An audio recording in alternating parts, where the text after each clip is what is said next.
So I know that there are people in this room who can testify to that, can testify that you have walked and wandered, and you know when you look back, because hindsight is always 2020, that you can see where God was moving the whole time. That even though in those moments you felt lost and hurt and wondering where God was, or even if God had called you to be in a certain place at a certain time, you didn't know where that was going to lead, but now you can testify that your God had led you the whole time. And there are others here who are in that space, being lost and hurt and broken and wondering where God is and knowing who God has called you to be, but you're not there yet.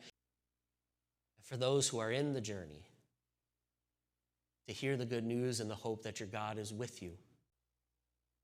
has not left you, and even though you can't see the end, you're not at the promised land yet, that is the destination. And if this is the place, as it has been with me, that you felt God, where you know God has spoken to you, upheld you, carried you along the way through these people, not just in these walls, but through the people of God, that you have heard, that you have seen, that you have felt God, and this is your calling, to make sure that anybody you know that is in the valley that could use some Jesus,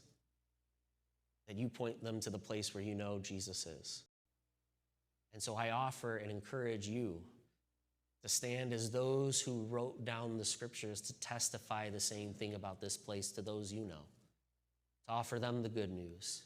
that God has and is working in your life, and that where you meet and find healing and restoration in life is here, because God is here, and to offer them that space to come and know and be loved and restored and find the grace and the healing that we've found here.